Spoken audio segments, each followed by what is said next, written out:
Hola, buenos días. Vamos a empezar un nuevo ciclo de videos. En esta ocasión vamos a hablar de la pintura con óleo. Nuevamente haré la temática del retrato. Ya tengo aquí un modelo, un dibujo avanzado.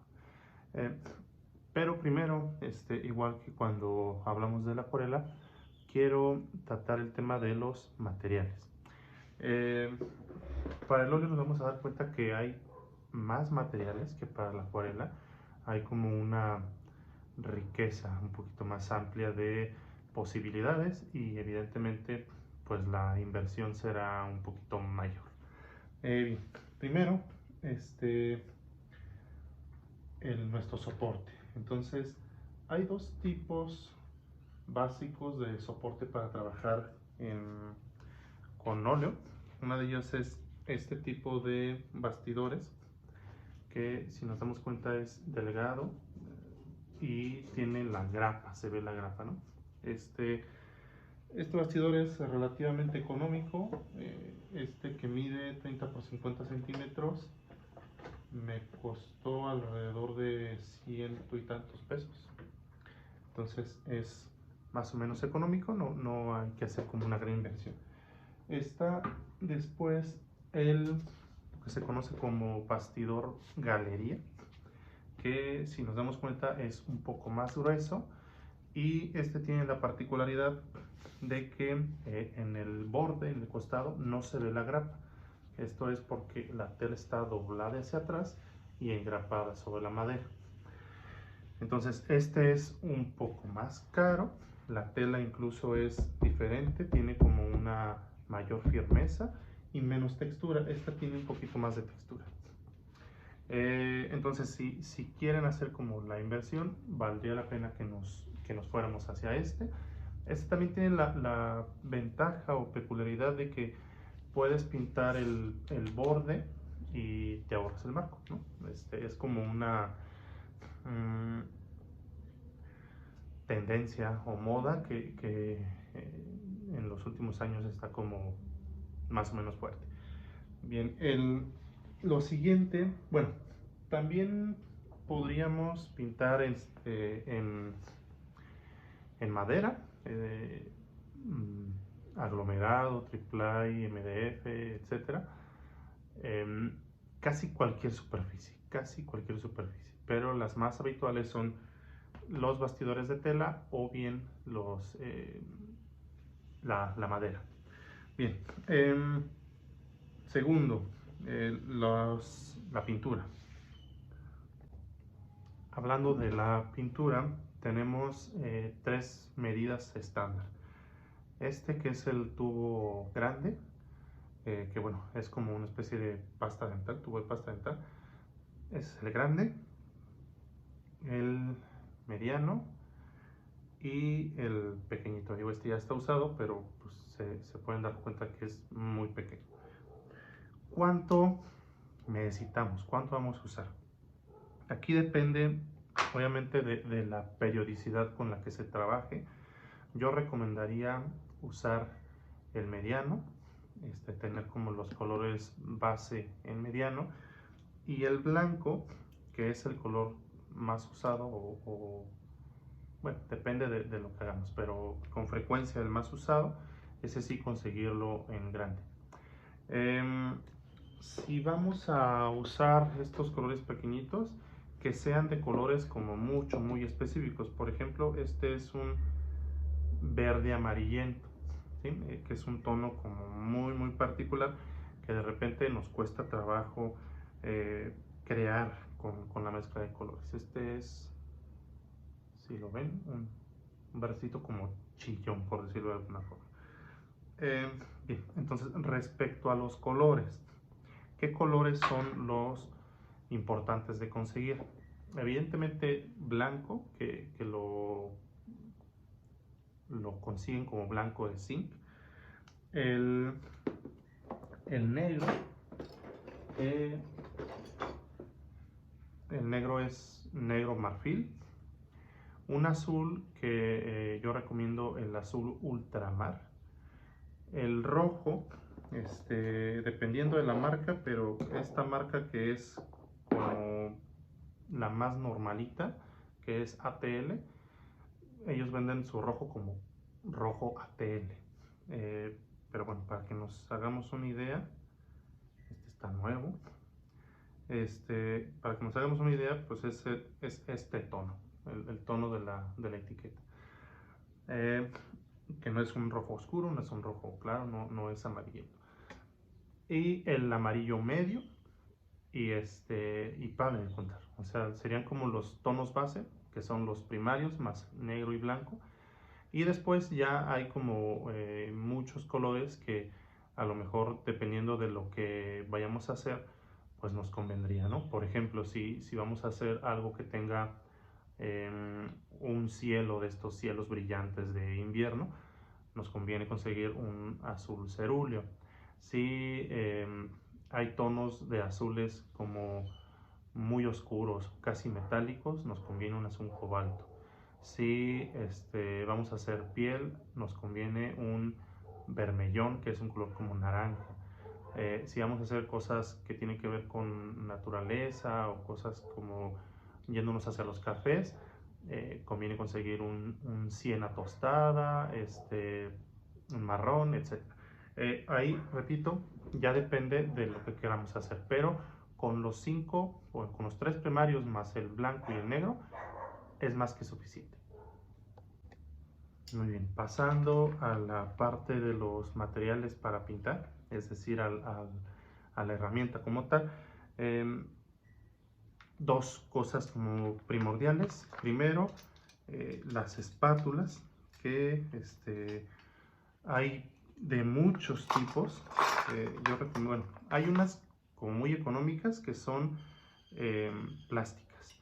Esas no las recomiendo porque son demasiado flexibles y a veces cuando estamos trabajando no nos ayudan para nada. Necesitamos algo que tenga cierta firmeza, que son las espátulas metálicas con mango de madera.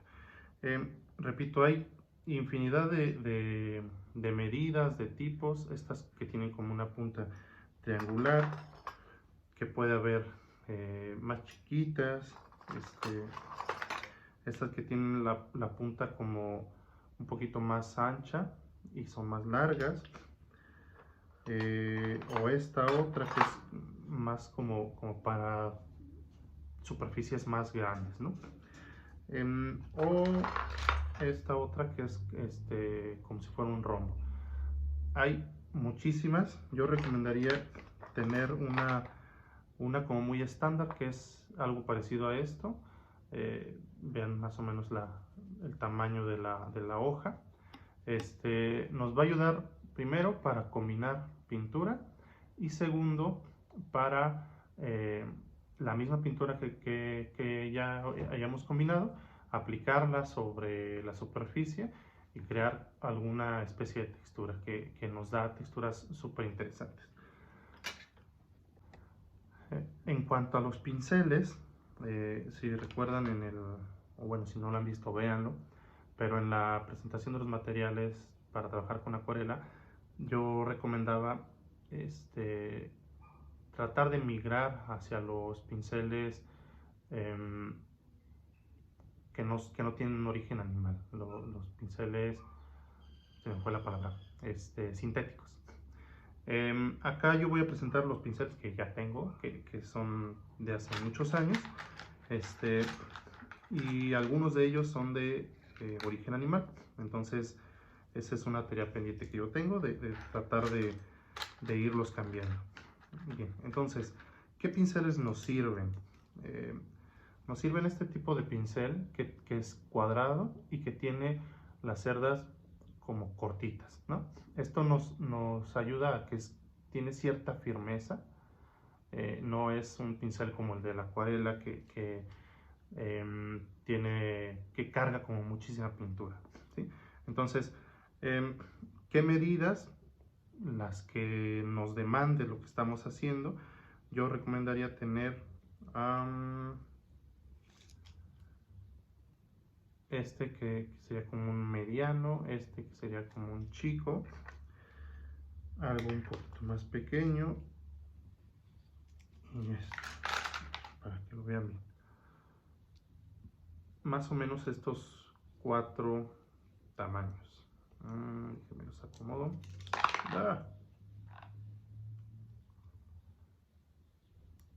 Esto. ¿Sí? O sea, como del tamaño de un dedo.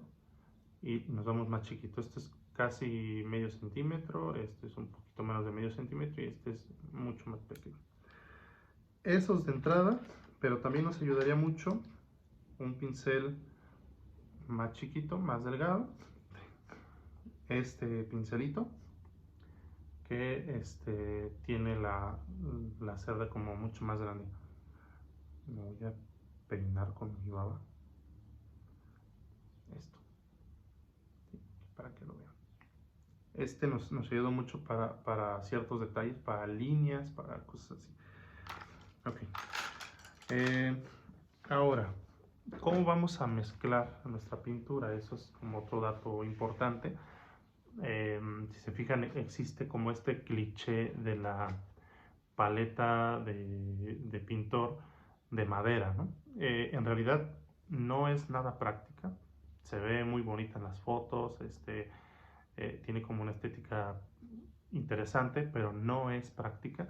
En primero porque el fondo de color donde hacemos nuestras mezclas no es blanco, es del color de la madera y eso no nos permite trabajar con el color real con el que estamos trabajando. O sea, no nos permite crear el color real que nosotros necesitamos. Y segundo, porque limpiarla es tarea súper difícil. Tendríamos que siempre retirar toda la pintura, tirar esa pintura que no hayamos usado y luego limpiar con aguarrás y con algún solvente, que ahorita pasamos a la parte de los solventes. Entonces lo que yo recomiendo es este tipo de paletas, que son paletas desechables, que básicamente son una serie de hojas de un papel medio encerado. Esta está húmeda porque le cayó agua, pero no se ven así de feas normalmente. Y esto nos permite que hagamos las mezclas, arranquemos la hoja y se acabó. Entonces es el color blanco, es algo desechable que cuando terminemos podemos tirar y no hay ningún problema. Sí debemos ser como muy conscientes también de estos residuos que provocamos. Tratemos de usar la mayor cantidad de pintura que se pueda y para ello pues hacer como las mezclas en partes pequeñas si vamos a usar poco color y en partes relativamente grandes si vamos a usar mucho. Entonces ser como muy conscientes de qué color voy a usar, dónde lo voy a usar y cuánto me va a durar. Muy bien. Siguiente, los solventes. El óleo es una pintura que, como su nombre lo dice, funciona con aceite, está hecha con aceite. Entonces, para trabajarlo va a ser importante tener algunos tipos de solventes o algunos aditamentos. El primero es aceite de linaza, que nos va a ayudar a que el óleo corra de mejor manera. El segundo es el aguarrás, que es aguarrás bidestilado, que esto nos permite aflojar la pintura, aflojar los pinceles. Como el óleo seca y seca mucho, se endurece. Entonces, si de repente algún pincel no está del todo limpio, nos ayuda el aguarrás para limpiarlo. Y tercero, el barniz, barniz Damar, que esto nos ayuda a tener brillo, a tener como cierta viscosidad de repente en la pintura. Ya hablaremos como más a detalle sobre cómo usarlos. De entrada, el aguarrás se usa para limpiar los pinceles o para aflojar pues sí, aflojar un poco la cerda del pincel para empezar a trabajar. El aguarrás, no, perdón, el aceite nos sirve un poquito para ayudar a hacer bien la mezcla y el barniz para dar brillo e incluso para ayudar a que seque más rápido la pintura. Bien, esos son los materiales, los básicos, por decirlo de alguna forma. Hay más cosas que podríamos usar, algunos acabados, aditamentos, como las marmolinas, el gesso, la hoja de oro, etcétera, etcétera.